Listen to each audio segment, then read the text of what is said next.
नमोस्तु गुरुदेव, नमोस्तु गुरुदेव। महाराज जी, आपके आशीर्वाद और मार्गदर्शन से हमने जैन विधि आगम के अनुसार शादी की है, पाणी ग्रहण किया है। हम ये आशीर्वाद चाहते हैं और मार्गदर्शन चाहते हैं कि आगे का जीवन हमारा कैसे धर्ममय बने।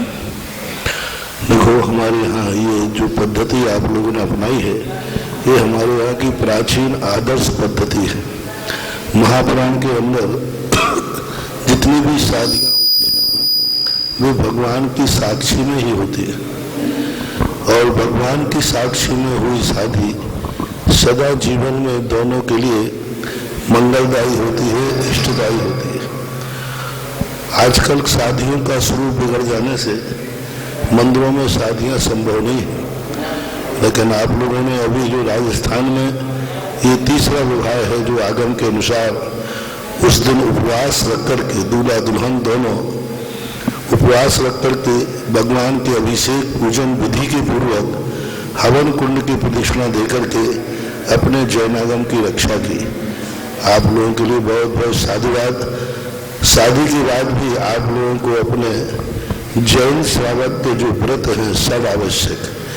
जैन धर्म एक इतना व्यवहार कुशल धर्म है कि जैन धर्म को अपनाने से आपकी गृहस्थी में कहीं बाधा पड़ने वाली नहीं है। गृहस्थी जीवन की जो प्रणाली होती है उस प्रणाली को जैन धर्म कभी बाधित नहीं करता। जैन धर्म उद्दंडता, उच्छृंखलता को रोकता है, अनियमितता और अनैतिकता को रोकता है। तो ऐसी स्थिति में भविष्य में भी आप दोनों जैन आगम के अनुसार जो आगम में 6 आवश्यक कहे हैं, देव पूजा, गुरुपास्ति, स्वाध्याय, श्रीमस्तपः, दानम चेति गृहस्थानाम षट्कर्माणि दिने दिने, यानी आप लोगों को देव का जहाँ पर मंदिर है, जहाँ पर आप लोग रहते हैं, वहाँ कम से कम भगवान की देव पूजा, गुरुओं के प्रति श्रद्धा भाव, सच्चे गुरुओं के प्रति, और अपने संयम के साथ अपना जीवन जो गृहस्थ में ऐसा कोई कार्य नहीं करना जिससे तुम्हारे जीवन में और तुम्हारे परिवार के जीवन को कलंकित होना पड़े, क्लेश में होना पड़े। सदा अपने धर्म में जीवन व्यतीत करो। मेरा दोनों पक्ष के लिए आशीर्वाद है। बहुत आदर्श प्रस्तुत किया, और आने वाली पीढ़ी इन दंपति को अपना आदर्श मान करके ऐसी ही विवाह पद्धति को अपनाए जिससे तुम्हारा गृहस्थिक कार्य भी चले और वो धर्म के साथ चले। ऐसा कार्य करने से गृहस्थी कितने भी संसारमय हो, लेकिन उसमें परमार्थ के पुष्प जरूर खिलते रहते हैं। ऐसे के लिए मेरा बहुत आशीर्वाद।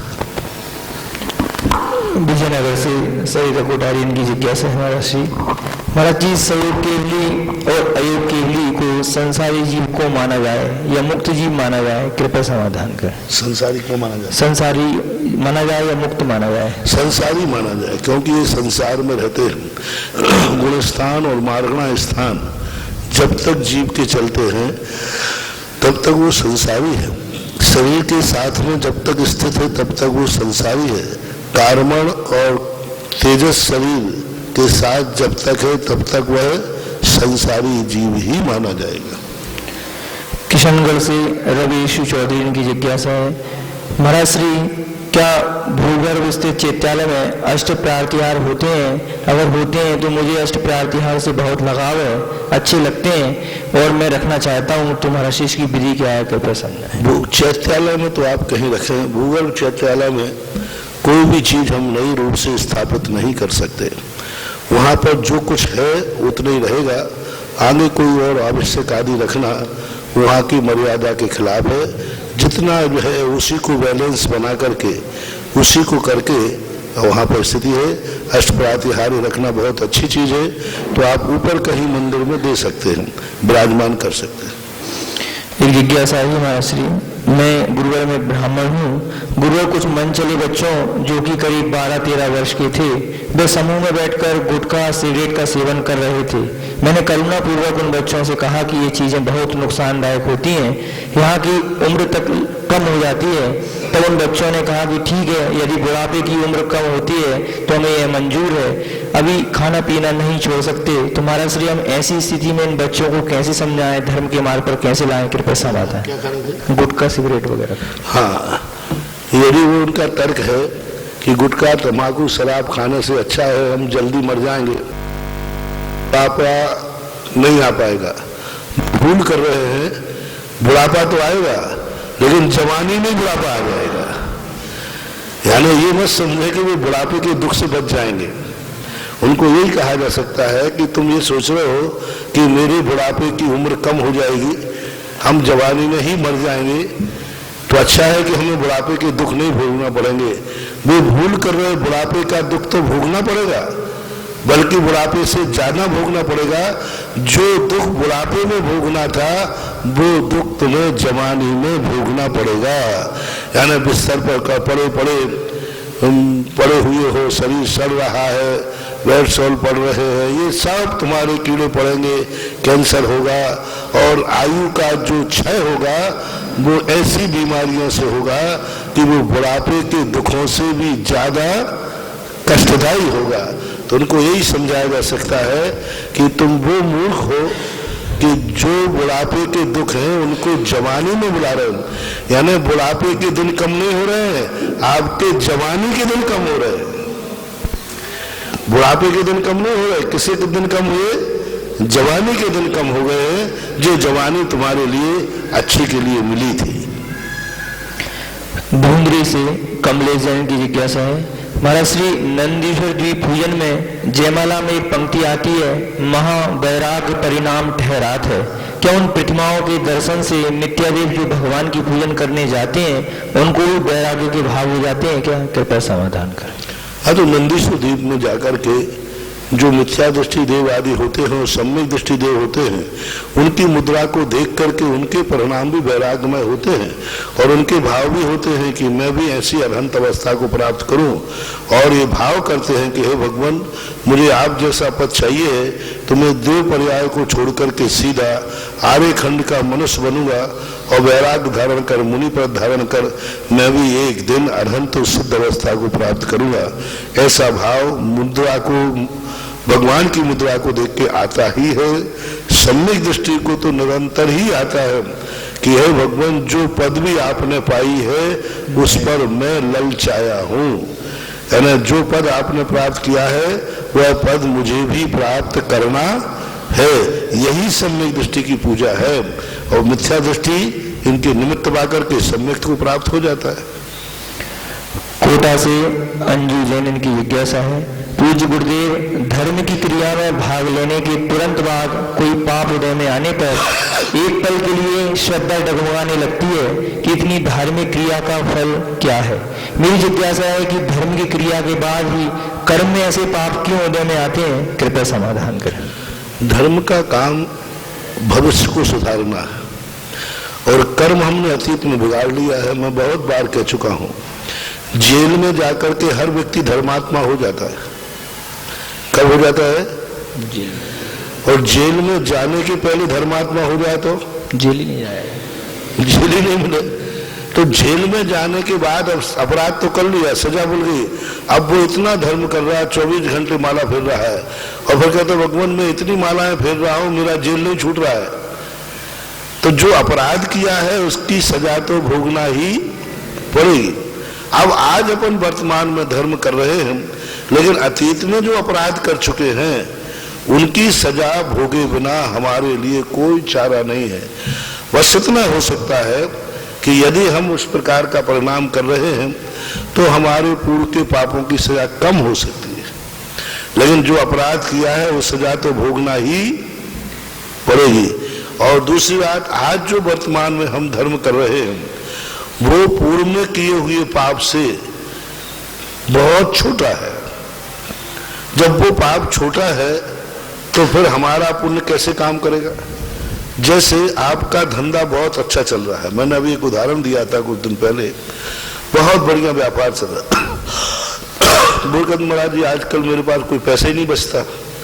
मैंने धंधा कैसे चल रहा है? बोले धंधा तो महाराज बहुत अच्छा चल रहा है लेकिन पैसा नहीं बच रहा है। तो मेरे पैसा कहाँ जाता है? बोले सब ब्याज में चला जाता है।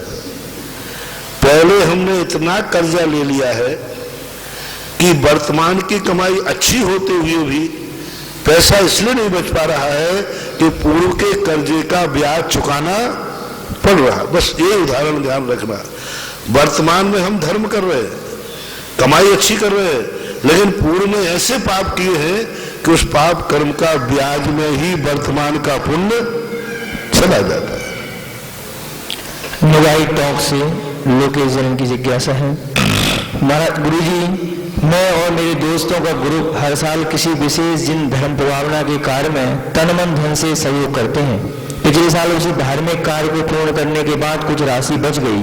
अब हमारे ग्रुप के कुछ दोस्त उस शेष राशि को दोस्तों के सामूहिक भोज में उपयोग लेना चाहते हैं, और हम कुछ दोस्त ऐसा नहीं होने देना चाहते हैं जिससे हम सब में आपसी में द्वेष उत्पन्न हो रहा है। तो क्या इस विशेष निमित्त के लिए निकली गई राशि का उपयोग इस सामूहिक भोजन के लिए किया जा सकता है क्या? कृपया समाधान। कदापि नहीं किया जा सकता। गवर्नमेंट के कानून में नियम है, जब किसी ट्रस्ट का विधान बनता है तो उसमें लिखा जाता है भिक्टन। यदि ये कभी ट्रस्ट का समापन करना पड़ा तो इसकी संपत्ति का क्या होगा?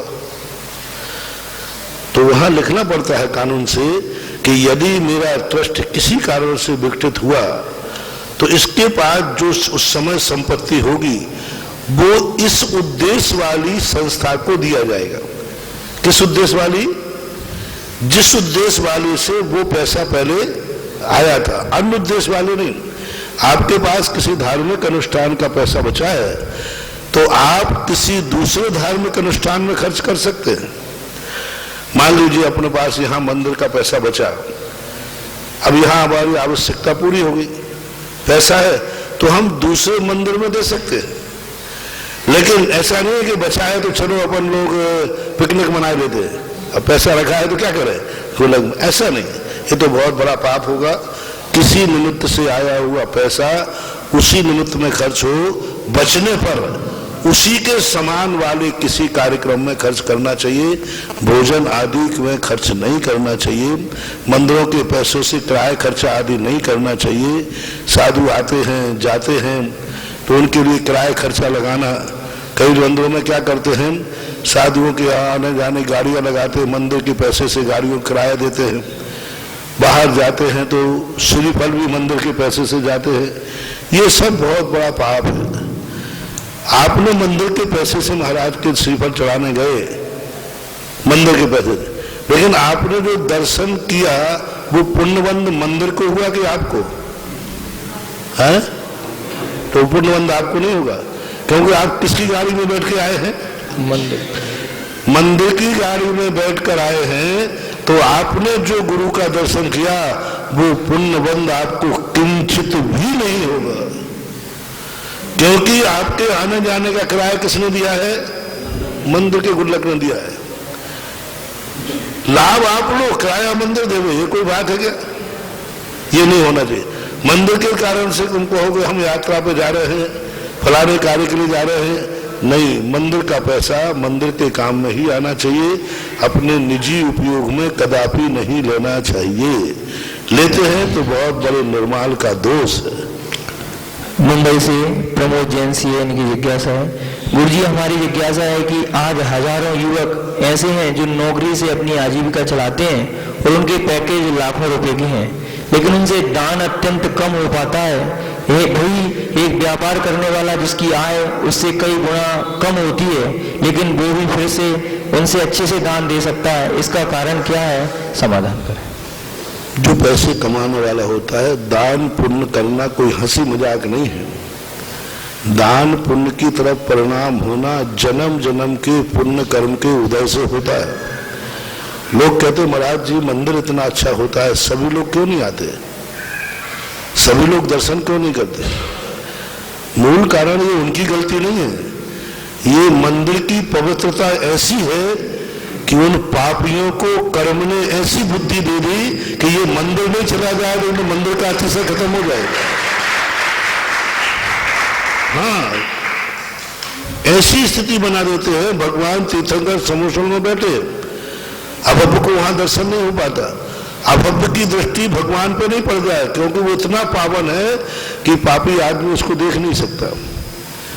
ये उनकी गलती नहीं है, ये हमारे मंदिर की अतिशय है, ये दान का अतिशय है कि हर उसके पास पैसा है, कमाई है, लेकिन दान का भाव नहीं हो रहा। ये उसकी गलती नहीं है, ये मंदिर का अतिशय है कि जो कह रहा है कि इस पापी का पैसा मंदिर में न लग जाए, क्योंकि इस पापी का पैसा मंदिर में लगेगा तो मंदिर का अतिशय खत्म हो जाएगा। तो इसको कैसे रोके? वैसे तो रोक नहीं सकते, क्योंकि कौन रोके? तो इसके परिणाम बिगाड़ दो कि इसको दान देने का भाव ही ना आवे। ये दान देने का जो भाव नहीं आ रहा है, ये उसकी गलती नहीं है, ये मंदिर का अतिशय है कि उस पापी का दान इस मंदिर में लगना नहीं है, इसलिए उसकी ऐसे कंजूस कर देते हैं। और जब कंजूस नहीं हो, पापों के लिए खूब पैसा खर्च करता है, खूब लुटाता है, क्योंकि उस पैसा पापानुबंधी पुण्य, हमारे से कर्म सिद्धांत बोलते हैं पापानुबंधी पुण्य। पाप कर्म के उदय से पैसा आएगा, उस पैसे आने पर उसके पुण्य करने का भाव नहीं आएगा। क्या करने का भाव आएगा? पाप करने का भाव। चलो खूब ऐसा आराम करते हैं, कहो मौज मस्ती करते हैं, चलो पिकनिक आदि मनाते घूमने के लिए, मंदिर में नहीं देगा, क्योंकि वो पापानुबंधी पुण्य कहलाता है। जैसे हमारे यहाँ एक उदाहरण आता है, पंचम काल में भी कोई विधेय क्षेत्र से मुनिराज ऊपर से जा सकते हैं, लेकिन वे ऐसे समय पर जाएंगे कि अपन को नहीं दिखेंगे, क्योंकि वो इतने पावन है और अपने इतने पाप कर्म का उदय है कि वो पाप कर्म उदय इतनी पावन मूर्ति के दर्शन नहीं करने देगा। इसलिए ये सब धर्म की महान अतिशय कहलाता है, पापी व्यक्तियों के लिए धर्म नहीं है। इसलिए आपको यही समझना चाहिए, जो कम इनकम वाला है उसका धन पुण्यानुबंधी पुण्य है, जो धर्म करने का हो रहा है। जैसे रावण आदि के लिए देख लो आप, रावण आदि के लिए पास धन दौलत था, उसने कहा सोने के महल बना दो ईंटों निकाल के, और भरत चक्रवर्ती के पास भी धन था, उन्होंने कहा सोने के मंदिर बना दो। दोनों ने खजाने खाली किए कि नहीं, लेकिन एक ने किसमें कह दिया? महल बना दो, फर्श में रत्न जड़ दो, मेरे महल बहुत अच्छे बनाओ। और भरत चक्रवर्ती कहता है नहीं मंत्री, पैसा बच रहा है तो जाओ सोने के मंदिर बनाओ, रत्नों के फर्श बनाओ और मणियों के जाकर के भगवान की मूर्ति बनाओ।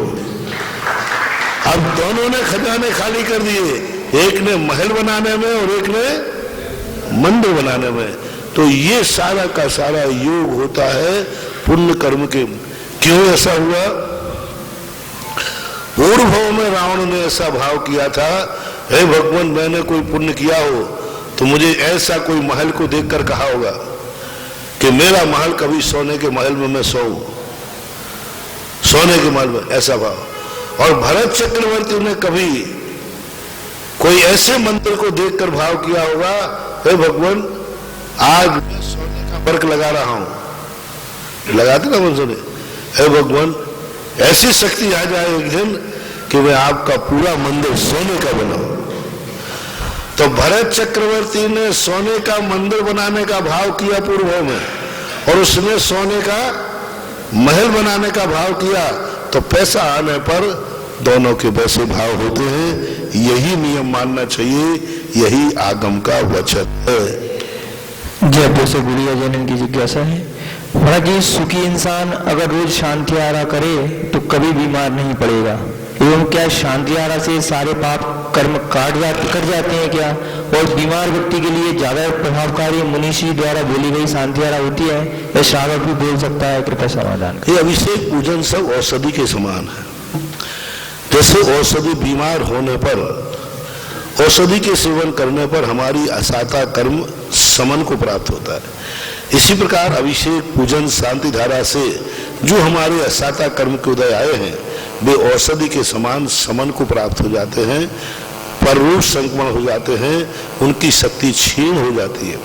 इसे निरंतर शांति धारा करने में पूर्ण कर्म कट ही जाएंगे ऐसा मैं नहीं कहता हूं। कभी कभी दवाई लेते लेते भी मरीज मर सकता है कि नहीं, इस सबको दवाई लेना बंद कर देना चाहिए। दवाई लेते लेते भी मरीज, डॉक्टर ऑपरेशन कर रहा है, करते करते भी मरीज मर जाता है, तो फिर ऑपरेशन कराना बंद कर देना चाहिए? नहीं, मरने वालों की संख्या ज्यादा है कि जिंदा रहने वालों की? दवाई खाकर के बीमारी मरने वालों की संख्या ज्यादा है कि दवाई खाकर ठीक होने वालों की संख्या ज्यादा है? ठीक होने वालों की संख्या ज्यादा है। अस्पताल में जाने के बाद मुर्दे ज्यादा लौटते हैं कि निरोग ज्यादा लौटते हैं? निरोग ज्यादा लौटते हैं। रोगी जाते हैं और निरोग, लेकिन कुछ घटनाओं को अपन नकार नहीं सकते। इसी प्रकार धर्म की क्रियाएं करते समय व्यक्तियों को लाभ ज्यादा होता है, लेकिन सबको ही लाभ हो ऐसा कोई नियामक नहीं है, लेकिन लाभ ज्यादा होता है। शांति धारा कर रहे हैं लोग, तो 100 लोगों ने शांति धारा की अपनी बीमारी के लिए, अपने किसी कार्य के लिए, तो हो सकता है 100 में से एक को कोई फायदा ना हो, बिल्कुल भी नहीं हो, लेकिन 90 को फायदा नहीं हुआ है। शुरुआत में किसी को ना तो फायदा हुआ है ना नुकसान हुआ है, लेकिन 80% 90% तो लोगों को कर्मों का उपशमन तो होगा ही होगा। ठीक नहीं होगा तो कुछ कम तो होगा। यदि ये सब नहीं होता तो शास्त्रों में अभिषेक पूजन की परंपराएं क्यों? वैष्णव दर्शन में तो अभिषेक हमें समझ में आता है, क्योंकि उनके भगवान जल को ग्रहण करते हैं, उनके भगवान उसको नहाते भी हैं, उनके यहाँ जो प्रसाद चढ़ता है वो समझ में आता है, क्योंकि उनके भगवान खाते भी हैं, भोग लगाते ना, तो समझ में आया कि उनको तो भगवान को भूख लगी इसलिए चढ़ाया। उनको गर्मी चढ़ जाती है तो ठंडक के लिए व्यवस्था करते हैं। लेकिन जैनियों के अभिषेक और पूजन समझ में नहीं आई, क्योंकि जैन के भगवान को ना तो प्यास लगती है और ना गर्मी चढ़ती है, तो फिर जैनियों का अभिषेक क्यों कराया जाता है भगवान का? और जैनी के भगवान तो खाते भी नहीं, तो फिर द्रव्य क्यों चढ़ाना? उनके भगवान भी खाते हैं और बचने पर भक्त भी खाता है। यहां तो मामला उल्टा ही है, भगवान खावे नहीं और भक्त को भी खाने दे नहीं, और चढ़ाने की बारी आए तो उन्हें थाल भर भर के चढ़ाओ, और भगवान खा ले तो भी संतोषी है। अरे भगवान नहीं खाए तो चढ़ाने वाले खा ले, नहीं, दोनों नहीं खाएंगे। इससे सिद्ध होता है कि भगवान जिनेन्द्र देव का अभिषेक पूजन श्रावक के लिए लाभदायी है, भगवान को इससे कोई लेना देना नहीं है। अहमदाबाद से पारस कुसुमजन की जिज्ञासा है, गुरुदेव क्या किसी ने भी आज तक सम्यक दृष्टि जीव को देखा है? श्रद्धा एवं चारित्र वाला ही सम्यक दृष्टि हो सकता है, कोई विद्वान भोजन करता है या महान ज्ञानी क्यों नहीं? कृपया समाधान कैसे इनका पूछना है हमारा श्री कि आज तक किसी ने सम्यक दृष्टि जीव को देखा है? श्रद्धा एवं चारित्र वाला ही सम्यक दृष्टि हो सकता है, कोई विद्वान भोजन करता है या महान ज्ञानी क्यों नहीं? सम्यक दर्शन कोई इंद्री का विषय नहीं है। सम्यक दर्शन एक अपने आप में आगम के द्वारा प्रमाणित है, और यदि अवध ज्ञान आदि मिल जाए तो सम्यक दर्शन उनके द्वारा घोषित किया जा सकता है। सम्यक दर्शन का तो मात्र इतना ही टारगेट है कि इस प्रकार के परिणाम आपके हैं तो आप सम्यक दृष्टि हैं। कैसे है? श्रद्धा नाम परमार्था नाम माप्तागम तपोभृताम त्रिमूढ़ा पूर्णमष्टांगम सम्यक दर्शन मस्मयम। यानी पुजवर को समंतभद्र महाराज ने कहा कि सच्चे देव साध गुरु के प्रति श्रद्धा, 3 मूर्ताओं से रहित 8 मदों से रहित जो व्यक्ति है वह सम्यक दृष्टि है। तो ऐसा परिणाम हम पकड़ लें कि हमारा परिणाम, हमारी श्रद्धा सच्चे देव साध गुरु के प्रति है, गुरु कुदेव को शास्त्रों के प्रति नहीं है और हमें मद भी नहीं है, तो हम अपने आप को सम्यक दृष्टि घोषित कर सकते हैं। जयपुर से सारांश से इनकी जिज्ञासा है, महाराज श्री आपने कहा था कि एक भंग अनंत बार घटित हो गया है, हो सकता है, इस अपेक्षा से तो क्या आचार्य श्री विद्यासागर जी महाराज या आप अनंत बार अपने उत्कृष्ट तप को धारण किया है? तो अगर एक भंग अनंत बार घटित हो गया है तो क्या एक ही समोसरण अनंत बार घटित हुआ होगा? क्या संभव है? समाधान। मैंने परिणामों की बात नहीं कही, मैंने नाम की बात कही थी, शरीर की बात कही थी, पर्याय की बात कही थी। क्योंकि हर व्यक्ति प्राय पंच परावर्तन करके आया है, और पंच परावर्तन में पूज्यपाद स्वामी ने स्पष्ट लिखा 31 सागर की आयु तक व्यक्ति अनंत वार ग्रहण कर सका, और 31 सागर की आयु जो ग्रहण करने वाला नियम से मुनि ही होता है। और मुनि जितने होते हैं ये नामधारी मुनि अपन अनंत वार बन गए, सच्चे मुनि नहीं, द्रव्यलिंगी मुनि। सच्चा मुनि तो अनंत वार बनते ही नहीं, क्योंकि वो तो 32 वार 32 वार बनता है। तो हम ये कह रहे थे उस समय, परिणामों की बात नहीं कह रहे थे। इसी नामधारी, चाहे वे कुंदकुंद भगवान हो, चाहे आचार्य महाराज हो, चाहे भद्रबाहु स्वामी हो, चाहे महावीर स्वामी हो, चाहे ऋषभदेव हो, चाहे पारसनाथ हो, जितने भी आज सब महापुरुष हैं, अतीत में वे द्रव्यलिंगी मुनि अनंतों बार बन चुके हैं। इसके बिना प्रायः प्रत्येक जीव के अनंत प्रतिकल परावर्तन नहीं बनेगा। हाँ, अपवाद मार्ग कुछ कम है कि कुछ जीव पंच परावर्तन नहीं करते हैं, निगोष से निकलकर सीधे मोक्ष चले जाते हैं मनुष्य पर्याय को धारण करके। लेकिन प्रायः बहुमत तो उन्हीं का है जो बहुत बार बन चुके हैं इस अपेक्षा से। अगली जिज्ञासा के लिए हम आमंत्रित करते हैं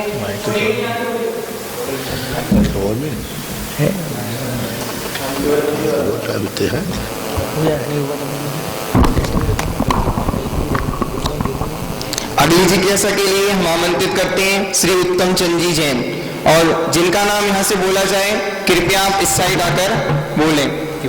और अगली जिज्ञासा इनके बाद श्रीमती सारिका जी।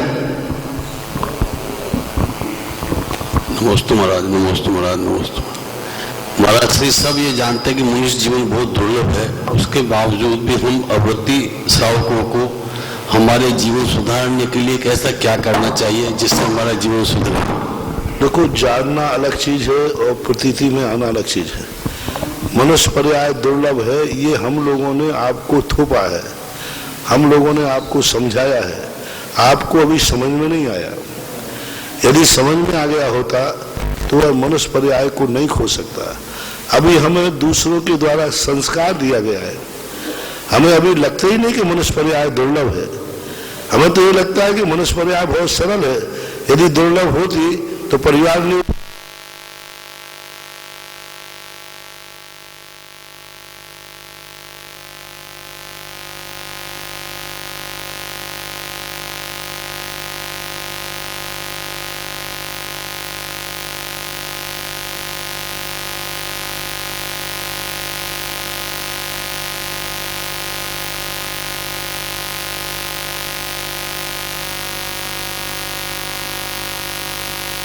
दुर्बलता जब अनुभव में आ जाती है तो फिर व्यक्ति अपनी जिंदगी को बर्बाद नहीं करता।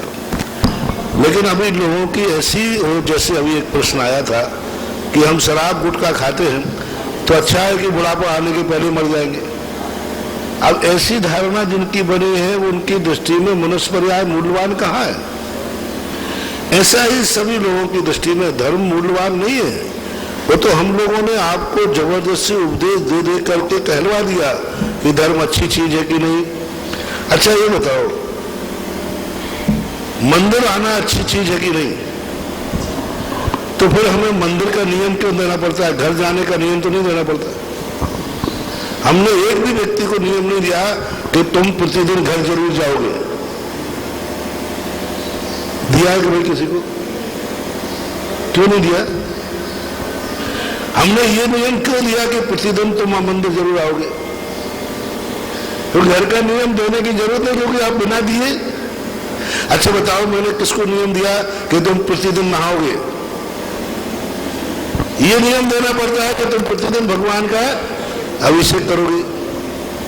अब ये नियम देना बता रहा है कि तुम्हें मंदिर के अभिषेक पूजन का कोई महत्व पता नहीं है। तुम्हें अभिषेक, तुम्हें महत्व का है, घर जाने का महत्व है। तब मेरे नियम दिए बिना भी तुम घर जा रहे हो, और मंदिर का मैं नियम भी दे रहा हूं तब भी तुम तोड़ रहे हो। नहाने का मैं नियम नहीं दे रहा हूं तो प्रतिदिन नहा रहे हो, और अभिषेक का मैं नियम भी दे दूं तो तोड़ रहे हो। इससे सिद्ध है कि आपकी दृष्टि में नहाने का मूल्य ज्यादा है कि अभिषेक का। इससे क्या सिद्ध हो रहा है कि नहाने का मूल्य ज्यादा है और अभिषेक का मूल्य नहीं है। दान के संबंध में हम इतना उपदेश देते हैं तो आप वही पैसा जब शादी विवाह होते हैं तो कोई कहता है कि ऐसा, हाँ तुम तो खर्च करो, काय के लिए कमाया है, इसी के लिए तो कमाया था, ऐसे बोलने वाले लोग मिलेंगे कि नहीं मिलेंगे। कभी मंदिर बनाते समय का भाव आज कितने लोगों का आता है, लगाओ इसी के लिए तो कमाया था, क्यों नहीं आ रहा है? इससे सिद्ध बहुत कम जगन, यदि आ रहा है तो महत्व हो गया। संसार के कार्यों में हमारी रुचि ज्यादा है। जैसे मैंने उदाहरण दिया, आप मंदिर आ रहे थे और घर में ब्याई जी आ गए, तो आप बताएं ब्याई जी के कारण आप रुक जाओगे या ब्याई जी को मंदिर लेते आओगे? बोलो। तो महत्व ब्याई जी का ज्यादा है कि मंदिर का? बस तो खत्म है। आप कहां समझ महत्व। इधर महाराज जी की आगवानी हो रही है, उसी दिन तुम्हारे घर में बारात आ रही है, तुम किसकी आगवानी करोगे? आप ही बता दो कि मूल्य किसका ज्यादा है। महाराज की आगवानी का समय वही है और बारात का भी है। आप दोनों में से प्राथमिकता किसको देंगे? बारात को देंगे। इससे सिद्ध है कि आप मात कह रहे हैं महाराज का बहुत महत्व है, मंदिर का बहुत महत्व है, मनुष्य पर्याय का बहुत महत्व है, ये सब ऊपर ऊपर की बातें हैं। जब प्रैक्टिकल की बात आ जाए तो महाराज को तो कोई भी ले आएगा, बारात को तो मुझे ही जाना पड़ेगा। कोई नहीं। एक छोटी सी घटना हमें धर्म से दूर कर देती है। छोटी सी अड़चन, 4 बूंदे पानी की गिर जाए, लोग कहते महाराज जी आज प्रवचन में जनता कम आएगी। बोले क्यों? बोले बरसात हो गई सुबह से। मैंने कि आज बाजार खुलेगा कि नहीं? नहीं, वो तो खुलेगा पक्का है। नौकरी वाला नौकरी पे जाएगा बराबर कि नहीं?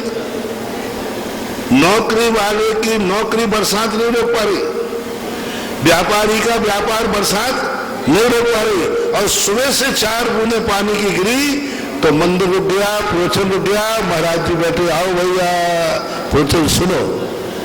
इससे सिद्ध होता है कि सब ऊपर ऊपर तैर रहे हैं, अंदर की पर्याय नहीं बन रही।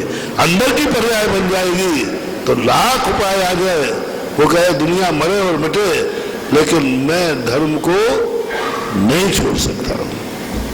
श्रीमती सारिका जी और आपके पश्चात श्री सुरेश जी कासलीवाल सांगानेर।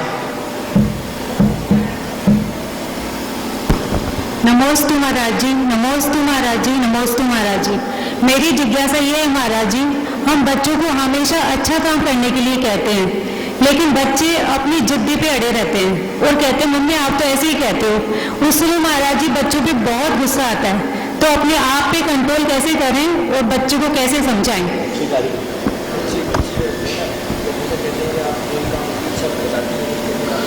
बड़ा अच्छा काम आप बताते तो हैं उनको, लेकिन अच्छे बात काम के लिए उनको समझा नहीं पाते, उनको राजी नहीं कर पाते।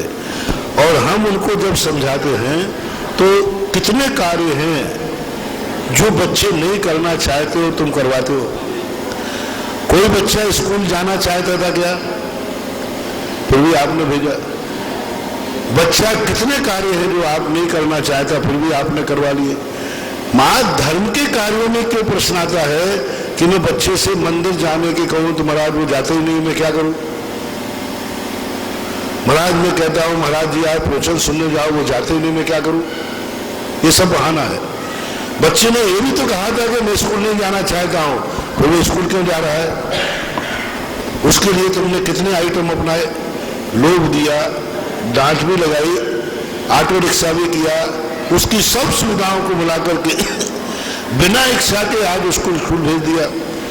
क्या इतनी मेहनत, जितनी मेहनत आज एक माँ अपने बच्चे को स्कूल भेजने के लिए करती है, क्या उतनी मेहनत एक माँ बच्चे को पाठशाला भेजने के लिए करती है, मंदिर भेजने के लिए करती है? नहीं करती। आज देखिए कहाँ जयपुर है और कहाँ स्कूल है। आज सुबह देखा कि पार्किंग लगी, मैंने यहाँ पार्किंग था, यानी इतने दूर हर माँ अपने बच्चे को भेज रही, जैनी बच्चे भी होंगे। और मंदिर यदि 1 किलोमीटर दूर है तो महाराज जी हम बच्चों कैसे भेजें, मंदिर 1 किलोमीटर दूर है। अरे 20 किलोमीटर दूर स्कूल है तो बच्चा जा रहा है, 1 किलोमीटर दूर नहीं जा सकता, क्योंकि मंदिर के लिए जब हम स्कूल के लिए भेज सकते हैं तो हम मंदिर के लिए क्यों नहीं। हमारा खुद का प्रसाद, मैं तो ये कहता हूं, पूरा तो नहीं कहूंगा, 90% लोग माँ बेटों को, माता पिता दोनों बेईमानी से उसको अच्छी बातों को सिखाना चाहते, ईमानदारी से नहीं। जिस बात पर ईमानदारी पर तुलाएंगे बच्चे को वो कार्य करना ही पड़ेगा, क्योंकि बच्चा माँ बाप से ज्यादा बुद्धिमान नहीं हो सकता।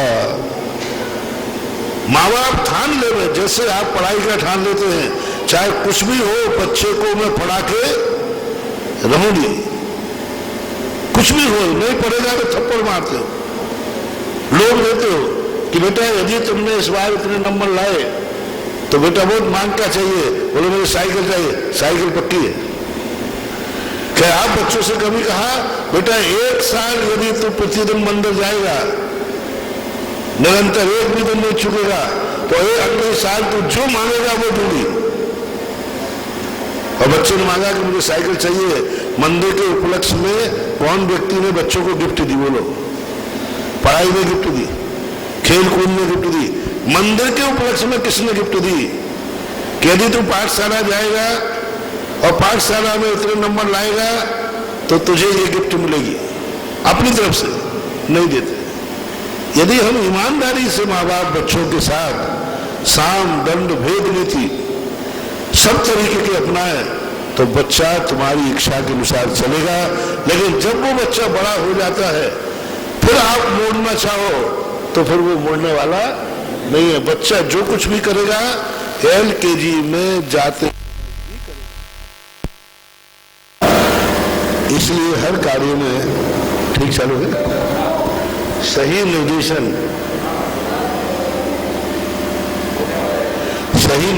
यदि मिलता है तो ऐसी बात नहीं, हम हर कार्य में सफल होते। देखो नोएडा का मंदिर बना पद्मपुर भगवान का, मैंने इनको कई बार समय ही हमारे पास नहीं मिलता था, लेकिन ये 10 बार आए, 10 बार से ज्यादा ही आए। इन्होंने एक कील भी मंदिर में बिना पूछे नहीं लगाई और आज इस मंदिर में ऐसा प्रवेश करते लगता है कि इतना अच्छा जयपुर के मंदिरों में प्रवेश करते समय नहीं लगता।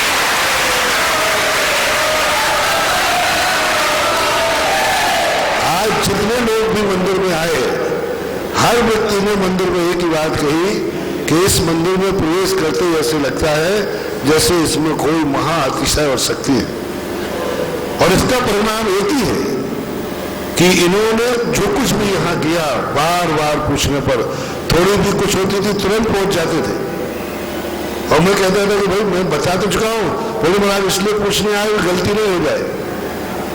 तो यदि गाइड सही मिले, देखो साधु की नहीं पड़ी है कि वो तुम्हें बुला के समझाए, तुम्हारी पड़ी होना चाहिए कि साधु को अपने अनुकूल बनावे।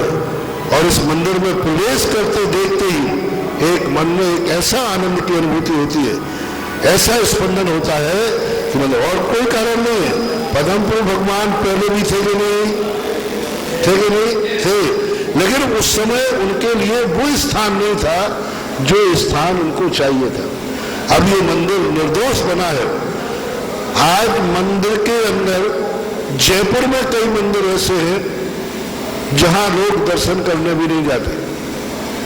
और आज नोएडा आज 12-15 किलोमीटर दूर होकर के आज हफ्ते में कल मंगलवार रविवार को तो यहाँ 100-150 गाड़ियां आती है।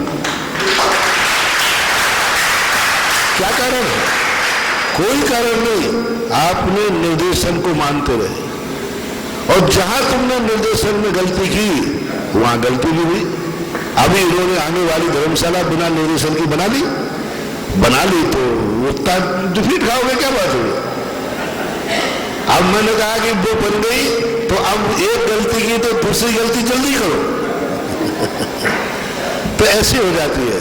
क्योंकि सही गाइड मिलना, जिंदगी में कार्य करने वाले तो बहुत हैं, लेकिन उनको सही लाइन देने वाले मिलना दुर्लभ है। संसार में बेटे तो बहुत है, सभी बेटे ही होते हैं, लेकिन बेटों को सही लाइन देने वाला माँ बाप है। यदि माँ बाप सही लाइन देना उनको शुरू से तैयारी में रहे तो ऐसी बात नहीं है कि बेटे को सही लाइन नहीं मिल सकती है।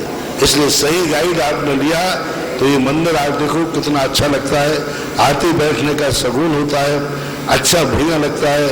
और देखो निर्देश देते देते एक दिन ये हुआ मैं खुद ही इस मंदिर में आ गया।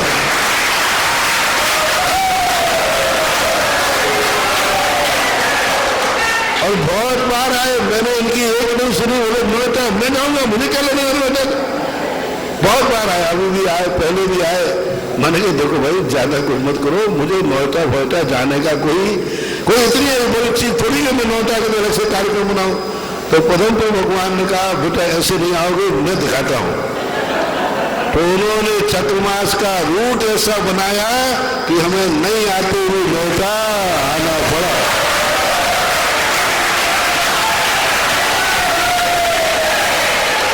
मैंने आते ही पदम भगवान से कहा भगवान क्या बात है? बोले मुझे ये दिखाना था कि तूने इतनी मेहनत की है, उसका फल तो देख लिया। और आज मैंने फल देख लिया। बहुत बढ़िया मंदिर में बहुत शुभ सुकून अच्छा लगता है। आगे सुरेश जी कासलीवाल सांगानेर और आपके बाद श्रीमती शिल्पी जी जयपुर। नमस्ते महाराज जी, नमस्ते नमस्ते महाराज जी। आपके आशीर्वाद से नोएटा का मंदिर आज बहुत भव्य विशाल रूप लिए हुए है। इसकी चूंकि आज आपने इसका अवलोकन किया है तो इसकी भव्यता में और क्या किया जा सकता है महाराज जी? इसमें एक ही परिवार काफी तन मन धन से जुटा हुआ है, उनके लिए आपका। मैं तो कहता हूँ कि अभी जितने चारों तरफ जितने पैर फैला सको फैलाओ। एक दिन यह मंदिर जयपुर के 20 समाज के बीच में आने वाला है।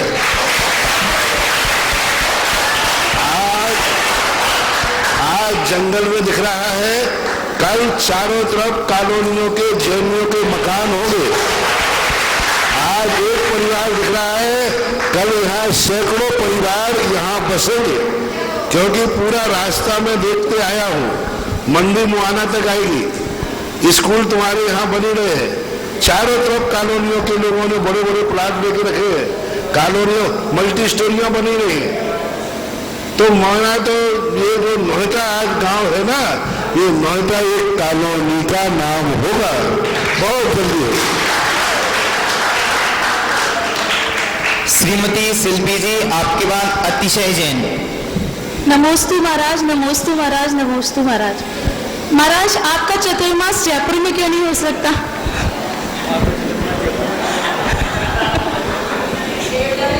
अब मैं पूछता हूँ कि मेरा चतुर्मास नोएटा में क्यों नहीं हो सकता?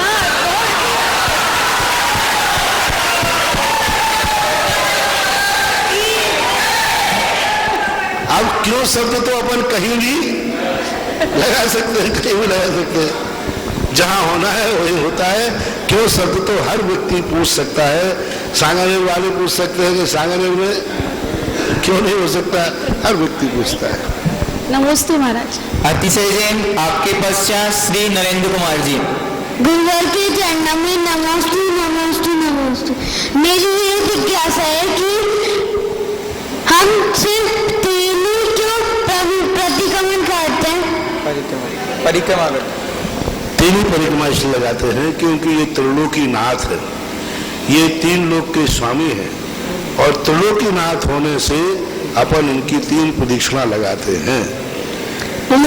श्री नरेंद्र कुमार जी आपके पश्चात श्री मन्नालाल जी। महाराज श्री नमोस्तु नमोस्तु नमोस्तु। महाराज श्री यहाँ पे ऐसे ऐसे दुखी आत्मा आने लग गई है जो परिवार से बहू चल जाती है, किसी की बेटी चल जाती है, वो बाबा के आती है, मेरे को पूछती है बाबा हमारा कुछ इलाज कराओ। मैं क्या जवाब दूं? कई परिवारों को समझाता हूँ, कईयों को 2-4 जनों को एक करने की भी कोशिश करी है, हुई, सफल भी हुआ हूँ। लेकिन ऐसे ऐसे आदमी आते हैं जिनके 15-15 साल के बच्चे उनकी घरवाली छोड़ के चल जाती है, किसी का डाइवर्स हो जाता है, किसी का क्या हो जाता है। यहाँ इतने दुखी आने लग गए, मैं क्या बाबा से। और पदम गुरु सारे के दुखों को दूर कर देते हैं। आगे श्री मन्नालाल जी, आपके पश्चात श्री अशोक जी कासलीवाल।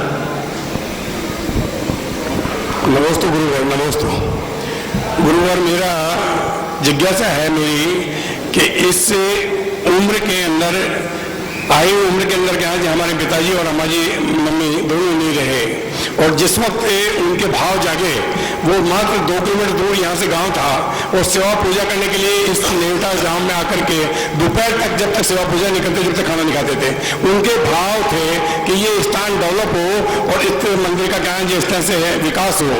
वो उनकी जीवन काल में तो पूरा नहीं हो पाया, लेकिन उनके जीवन काल के बाद में हमने उनकी प्रेरणा को, उनके भाव को हम 5 भाइयों ने, परिवार ने निभाया। तो क्या उनका पुण्य उनके खाते के अंदर इसमें? उनका पहली बात तो उनकी भावना तो थी, लेकिन उनको कोई सही गुरु निर्देशन देने वाला नहीं मिल पाया। तुम्हारी भावना भली कमजोर थी, लेकिन तुम्हें इतना अच्छा निर्देशन मिल गया कि तुम निर्देशन में काम करते गए और ये हो गई। और उनकी भावना होने से आज ये मंदिर का विकास हुआ है। नियम से वो जहाँ भी होंगे उनको भी उसका पुण्यबंध होगा, क्योंकि वो पहले से ही चाहते थे। और अच्छा ये है कि उनके परिवार वालों ने ही इस मंदिर के लिए विकास करने के लिए संकल्पबद्ध हुए। मैं आपके परिवार से कहना ही चाहता हूँ कि दुनिया भर के प्रपंचों में न पढ़ करके मंदिर के विकास के संबंध में सभी परिवार वाले कभी भी पीछे नहीं हटना, चाहे धन की जरूरत हो, चाहे मन की जरूरत हो, और चाहे तन की जरूरत हो। श्री अशोक जी कासलीवाल, आपके पश्चात श्रीमती मीना जी। नमस्ते महाराज जी, नमस्ते महाराज जी, नमस्ते महाराज जी। 1996 में भट्टारक जी की नशिया के दिए हुए प्रवचन आज भी मेरे कानों में गूंजते हैं। जन्मदिन के ऊपर आपके दिए हुए प्रवचन पे मैंने जन्मदिन में जाना बंद कर दिया और जन्मदिन मेरे घर में मनाना बंद कर दिया। लेकिन आज ऐसी स्थिति पैदा होती है कि कई धर्मालु हैं जो संगति विधान करके जन्मदिन मनाते हैं। मुझे निर्देशन दे कि क्या मुझे उसमें सम्मिलित होना चाहिए? मैं तो कहता हूँ हमने जन्मदिन ही मनाने के संबंध में एक नया दिन चुना है, टेम्पल डे, मंदिर दिवस। मंदिर दिवस का अर्थ है कि जन्म के 45वें दिन जो अपने जैनियों को, बच्चे को माँ मंदिर ले जाती है, तो जैसे आप संसार में जिस दिन आए उसी को बर्थडे बोलते ना समझा, इसी प्रकार मैं इस संसार में आने के बाद पहला जिस दिन मैं मंदिर गया वो पहला दिन मैं जिंदगी भर मनाऊंगा, क्योंकि वो 45वां दिन इतना पावन दिन है जब मुझे माँ भगवान के पास ले गई। तो आपने जन्मदिन बंद कर दिए हैं, अब उसके स्थान पर आप टेम्पल डे मनाना शुरू कर दें। महाराज जी दोनों पौधों को पहले जो 8 साल पूरे हैं दोनों को पहले दिन अभिषेक ही कराया है। हाँ, और टेम्पल डे के दिन सुबह अभिषेक करो, पूजन करो, विधान करो, अपने रिश्तेदारों को बुलाकर विधान में बैठा लो, तो उससे हमारा सम्यक दर्शन पुष्ट होगा कि हम जिस जन्म को हम पूजा में कह रहे हैं जन्म जरा मृत्यु विनाश नाए, यानी मेरा जन्म मरण मिट गया है और उसी जन्म की हम खुशियां मना रहे हैं। तो अपन ऐसी खुशी मनाए कि ये दिन मेरा पहला मंदिर जाने का दिन है, मैं इस दिन पहली बार मंदिर आया था। ऐसा सारी समाज को टेम्पल डे मनाना चाहिए। आप जिस दिन पहली बार मंदिर आए थे, साधु का दीक्षा दिन, गृहस्थ का मंदिर का दिन, ये दोनों जिंदगी के महत्वपूर्ण हैं। महाराज जी शांति विधान करने के दिन बुलाते हैं, उसमें फिर विकल्प रहता है। अब देखो बहाने हैं ये, ठीक। अब जितना अपने को टाल सको टालो। श्रीमती मीना जी, आपके पश्चात श्री अरविंद जी बेनाड़ा। गुरुवर नमस्ते नमस्ते नमस्ते। मैं श्रीमती मीना जी मंडलेश्वर से। गुरुवर मेरा प्रश्न है कि हमारे परिवार में पिछले साल भर से कुछ ऐसा आशाता का उदय चल रहा है, तो तो आप इस संबंध में हमें कुछ आशीर्वचन कहें, कैसे हमारा कष्ट दूर। ऐसा का कर्म कुछ नहीं है, अपनी महत्वाकांक्षाएं होती हैं, कोई अपने विकल्प नहीं करे, ना कोई ऊपरी बाधा है ना कुछ है। महत अपनी दो चीजें होती है, एक तो शारीरिक कमजोरी, दूसरी महत्वाकांक्षाएं। जब व्यक्ति बहुत सारी महत्वाकांक्षाएं कर लेता है और उनकी पूर्ति नहीं होती है तो टेंशन में आ जाता है, डिप्रेशन में आ जाता है। इच्छाएं इतनी कर लेता है कि उसकी शक्ति ही इतनी नहीं है, इतनी इच्छाएं कर ली तो डिप्रेशन में आ जाता है। तो इसलिए अपनी इच्छाओं को सीमित करो, अपने शक्ति प्रमाण करो और अपने मन को जितना खुश रख सको उतना खुश रखो। खुश रखने में और सीमित इच्छाएं करने से हमारे असाता कर्म का समन होता है, साता कर्म की उद्दीपना होती है। और जो बाकी शारीरिक बीमारियां होती हैं उसके लिए तो डॉक्टर ही इलाज हो सकते हैं। श्री अरविंद जी बेनाड़ा और अंतिम जिज्ञासा के लिए गौरी बीज हैं। गुरुवर, इसमें कुछ विधान वगैरह, हम मंडल विधान कुछ शामिल उस संबंध में आप अपनी भक्ति पुण्य बढ़ाइए बस। नमस्ते। मेरे गुरुवर को नमस्तु नमस्तु नमस्तु।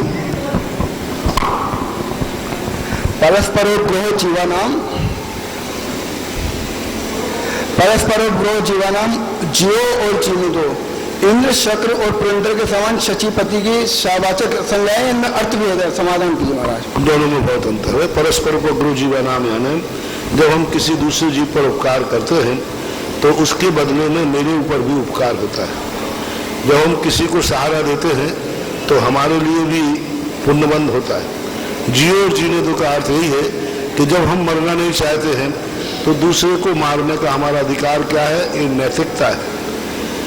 और परस्पर उपग्रह में हमें प्राप्त करना है और जियो जीने दो तो दूसरे को जीने का मौका देना है। वहाँ ये कहा गया है कि तुम दूसरों पर उपकार कर रहे हो तो तुम्हारे ऊपर भी लाभ हो रहा है। और जियो जीने दो में कहा गया है कि तुम दूसरे को भी अपकार मत करो, उसको भी जीने का मौका दो। जियो जीने दो में पर की तरफ मुख्यता से इशारा दिया गया है और परस्पर उपग्रह जीवाना में अपने उपादान को प्रभावित और आकर्षित किया गया है। नमस्ते महाराज। महाराज जी नमस्ते। महाराज जी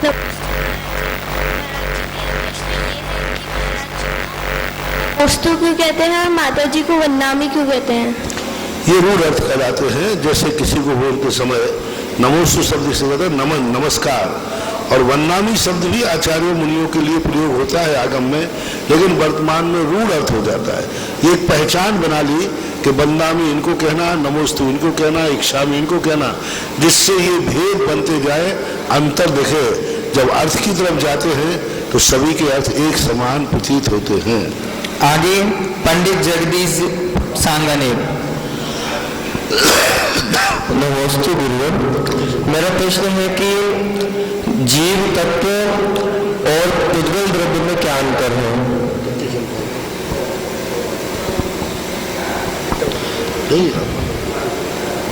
नमस्ते महाराज जी, मेरा प्रश्न है कि जीव तत्व व अजीव तत्व और उद्गल द्रव्य में क्या अंतर है, कृपया समझाइए। द्रव्य एक वस्तु है, तत्व उसका भाव है।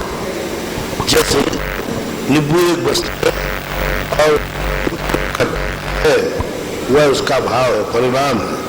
वस्तु और वस्तु का स्वभाव, तो वस्तु एक सामान होती है और उसका जो भाव होता है, स्वभाव होता है, वो तत्व होता है।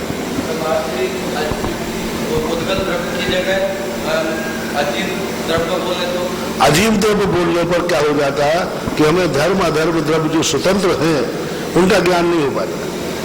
ब्रह्मविद और तत्व इसलिए कह दिया गया कि सभी का तत्व जड़ रूप है। द्रव्य चार द्रव्य एक नहीं हो सकते, लेकिन चारों द्रव्य का जो तत्व है अजीवपना, वो सभी में एक समान है। यानी अजीवत्वपना चारों द्रव्यों में एक समान होने से एक संज्ञा दे दी गई। और लेकिन चारों द्रव्य एक समान नहीं होने से उनको अजीव द्रव्य नहीं कह सकते।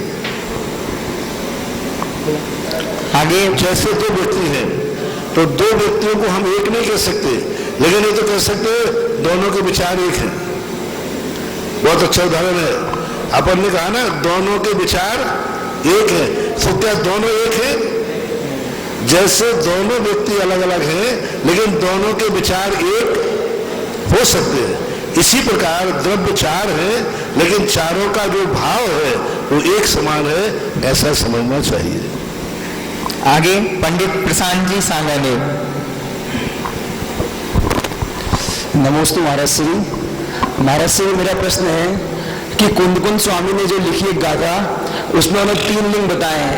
एक जिनेन्द्र भगवान मतलब सच्चे मुनि का लिंग, दूसरा श्रावक का एलक शुल्लक जी का, तीसरा जो आर्य का है। तो महाराज जी, ये पद की अपेक्षा लगाएं, जैसे अपन बोलते हैं कि आर्य का शुल्लक जी से बोले हैं, तो कैसे लगाएं इसको?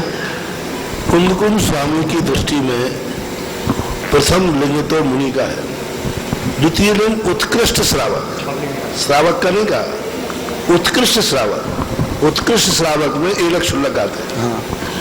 और अवरस्थानम आर्याना, तो अवर यानी तीसरा स्थान आर्यिकाओं का है।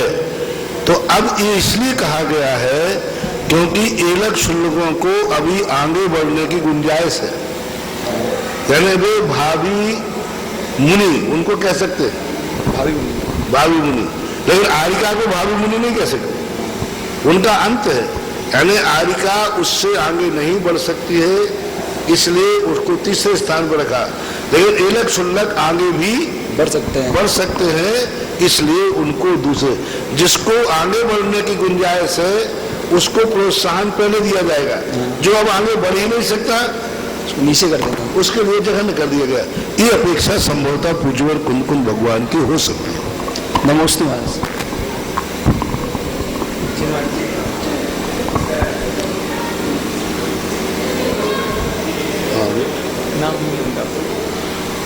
अंतिम संकट। नमस्ते महाराज जी, मैं संगीता लुहाड़िया खाते गांव से आई हूँ। माइक पास में। संगीता लुहाड़िया खाते गांव से आई हूँ। मेरा क्वेश्चन ये है कि मुझे अधिकतर नींद है, या तो पूजा पाठ या पहाड़ों मतलब दर्शन वगैरह, तीर्थ यात्रा वगैरह, या आहार वगैरह देना। ठीक है, अच्छी बात है, बहुत बढ़िया, शुभ लक्षण है, ठीक है। ज्ञान ते सूझे कालो, सोवाणी मस्तक नमो सदा दीप्त हो धोक।